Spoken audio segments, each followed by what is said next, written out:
Hey everybody, welcome to Z.O.H.A. Z.O.H.A stands for Zombies and the, or verse the, One-Hand Army, and is a game built first and foremost with the idea of accessibility. The game is designed to offer an arcade action experience that can be played strictly using just a mouse, meaning one hand and just the left click and right click, nothing more.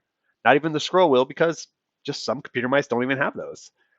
It takes place in two perspectives, a top-down perspective for overall movement, and with a right click, it goes to a first-person perspective to fire upon zombies in a game mode akin to the Call of Duty Zombies mode. With that out of the way, let's go over the most recent changes. For the seventh devlog, if you remember on the last one, I finally kind of got the game to a point to where it is basically playable, and I sent it out to a friend for testing. And to go over my friend's reaction, here is a quick Discord conversation between the two of us. And pardon the language, we are both just two guys who have known each other for 10 plus years, and we do get a little colorful. Okay, starting now. Jesus fuck. Fuck you. Fuck. Why in the absolute fuck do you have two very loud gunshots at the start of your loadout? Jesus, I almost had a fucking heart attack. Also, volume slider. At the game start with the rules, make it so you have to push a button to continue, because I didn't read it all. Okay, I broke it. Now that screen doesn't go away. But I did get a chance to read it, so that was nice. Yeah, so my friend, if you ignore how colorful that was, offered some very, very valid criticism. All right, so to go over a number of the issues that my good friend pointed out that needed to be fixed, loud gunshots being too loud in the main menu, bullet deviation for the pistols probably way too strong, zombies going through doors weirdly and just clipping through them, clicking being the only reload mechanic feels kind of clunky, upgrade cards being too small and not varied for their effect, and requiring a button press to get to the tutorial screen, as well as just bullets not going towards the cursor properly. I've kind of been working on these over the past couple days gradually. Now, first things first, sound. The gunshot sound is a lot quieter, and I've also adjusted it to where like you could change the settings to make it louder, quieter, whatever you want. I'm going to set default sound, and there's actually a kind of a bug right now where the sound doesn't carry over to the game. So I want the settings to carry over whatever you have in the main menu carries over into the game, so that you can set like the volume to be low here, and in the game the SFX volume, same thing with the background music. Now, the other issues were all kind of just related to the in-game content, so let's get into a game really quick. Now that we're in game, you could see I actually have made some changes. There's now a character model. It is very kind of stiff and everything. I don't care. It's a model I made, and I worked very hard on it. And by very hard, I mean I spent maybe a couple hours on it. But the first thing I wanted to go over is bullets, or not bullets. I wanted to go over zombies clipping through doors. And to demonstrate my fix for that, we are going to create a scenario where a zombie would go through a door. Let's see if I can move around quick enough. All right, so the zombie should be going through this door soon.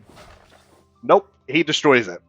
So what I did, instead of just fixing the error of zombies going through doors, there's essentially, I use what's called nav mesh to determine NPC or the zombie pathing. It prevents them from like basically walking up against walls and helps prevent them from getting stuck and navigating around walls properly.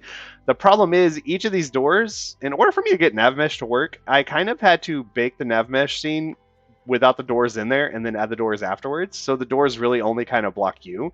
But because the NPCs, zombies could pass through them, that kind of made it to where they just ignored them. Otherwise, if I had it to where zombies would not ignore the doors, they would approach the doors and collide with them and then just kind of keep walking towards them and not moving anywhere. So this kind of solves a problem, and realistically, by the time you could actually have enough money to go through and do what I did with this door, you're probably not worried about the cost of the door in the first place. Now, another issue was clicking as reload. This button down here felt a little clunky. Honestly, swapping weapons does as well for the same reason. But I made some changes to the click to reload. First, if you shoot all your bullets and then try to shoot again, it'll automatically reload. Now, in addition to that, there's also another method to reloading. That is, if you shoot half your bullets in your clip and go back to full screen, it will also reload.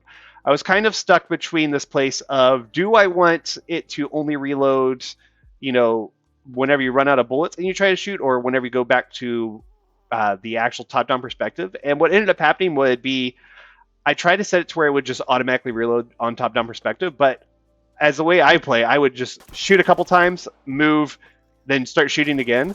And if I try to do that here, it won't let me shoot. And that was becoming a problem with several weapons, especially like if you took the double barrel shotgun, upgraded its ammo capacity a few times, and you essentially, like, if I shoot once, it goes to reload automatically just because there's only 2 bullets. But if I upgrade the ammo capacity and get it to, like, 10 or 12 shots, I could shoot twice, move, shoot twice, move, shoot twice.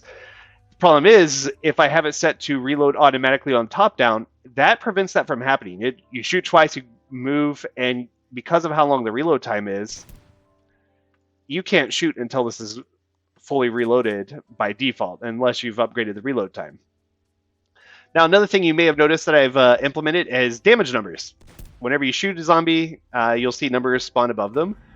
The way the shooting works right now, like for the shotgun, is I think every single bullet does the same damage. Yeah. But other guns, such as the pistol, every bullet does different amount of damage. And you notice that they actually kind of go up and down, 7, 8, 9, 11, 10. Essentially, I got really tired of just, after implementing this, seeing just the number 10 appear everywhere for like the pistol.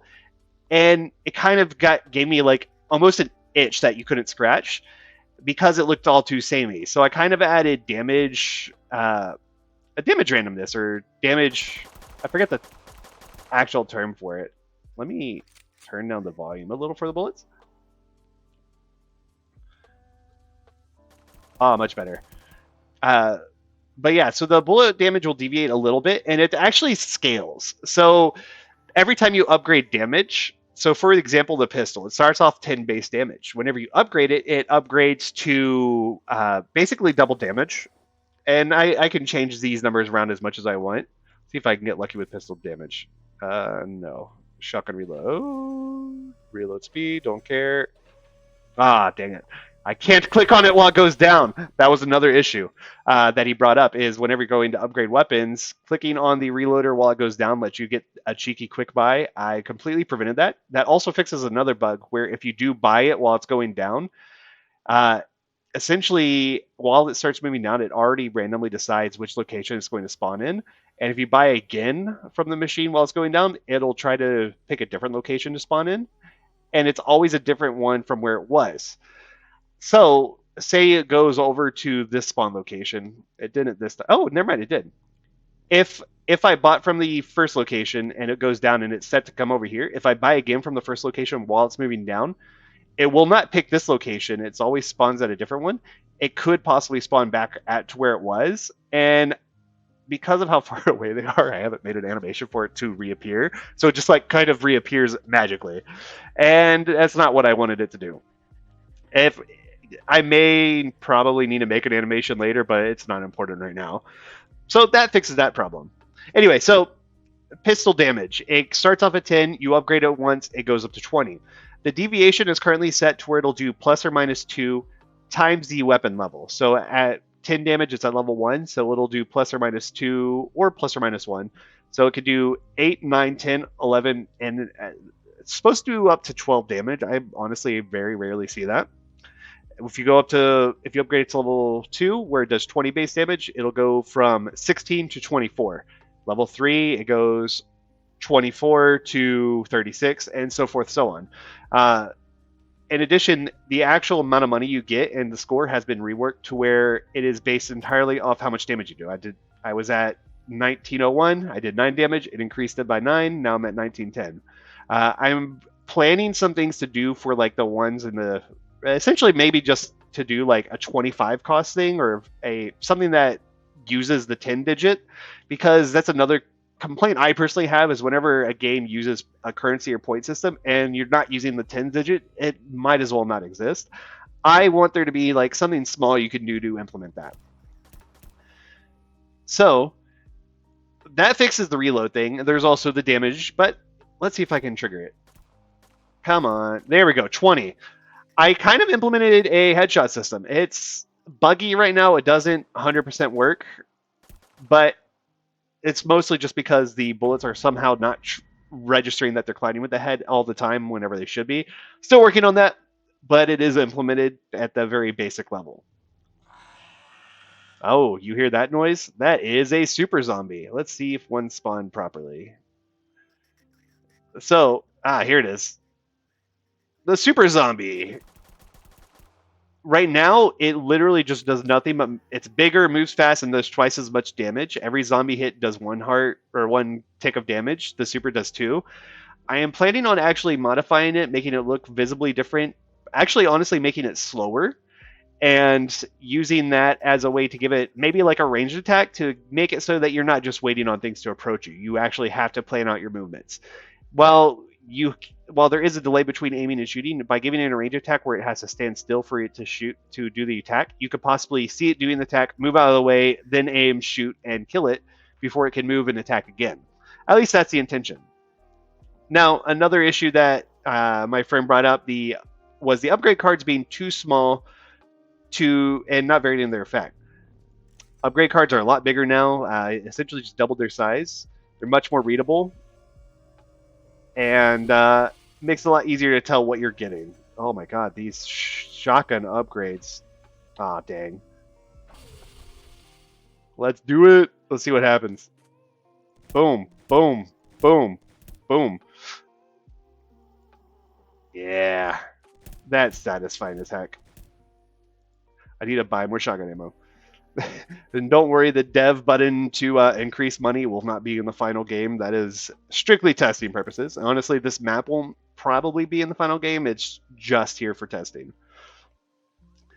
Let's see. Any other issues that were brought up? So zombies going through doors, clicking reload, upgrade card too small.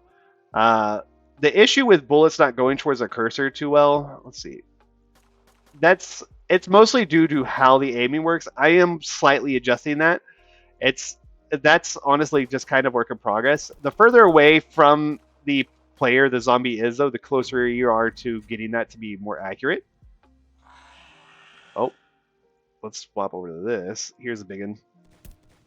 Yeah, that roar for the big zombie to spawn. Right now, they're currently set to spawn based off of what wave number you're on. The longer you get into the game, the more likely they are to spawn. It is very possible that later on in the game, you could have nothing but the big zombie spawn. And that's just part of the scaling difficulty I have implemented in the game. Now, I did have a few bugs that came up whenever my friend was playing through the game. I.e., one of the things that came up was if you went to go buy a weapon while you had no money, the gun would essentially what would happen is you would just say, I'm buying this gun without any money. The gun you had equipped would disappear like this.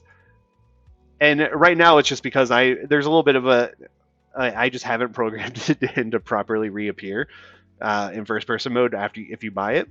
But if you buy it, it would disappear. You wouldn't see it even in top down mode until you swap weapon and then swap back. It would reappear. And what happened was I implemented the logic to buy a weapon, but I forgot to actually implement the logic to check for the amount of money you had.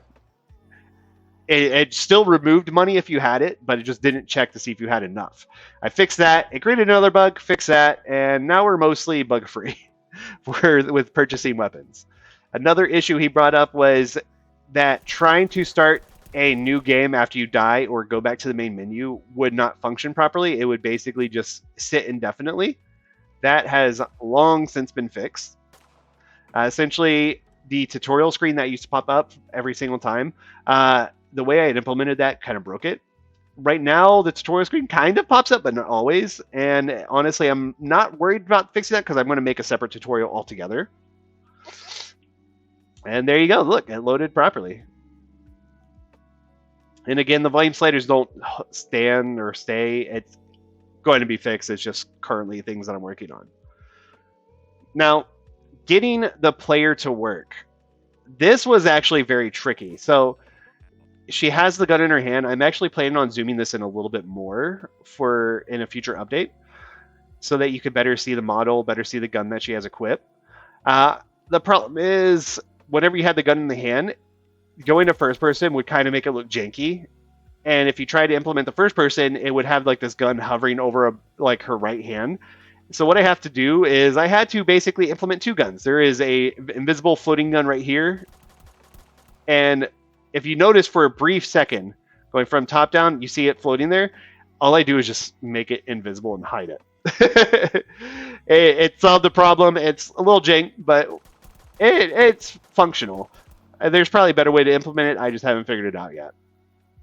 Oh yeah, the one last change I made, I haven't implemented preventing you from walking through zombies yet. That's also on the docket of things I need to do. But I have fixed their attack collision to where it better hits the player. Before, there was some weird bugs where like you could stand right outside the zombie range and they would attack and never visibly hit you, and even the attack would like not hit you until they attacked a few times, at which point the attack animation brought them slightly close enough to where you would trigger being hit. Now it actually properly hits you.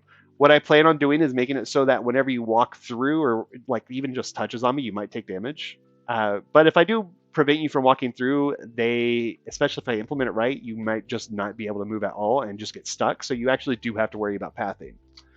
But for right now, those are all the updates that I've actually done to Zombies in the One Hand Army. It's a lot of stuff, especially compared to the last couple updates. Those have been much smaller. This has been a lot of bug fixing and even just feature implementation, so that's why it's been a while since the last devlog came out. But I hope this sheds some light on the current progress of the game. I have a lot more in store for it, and I hope you look forward to checking it out.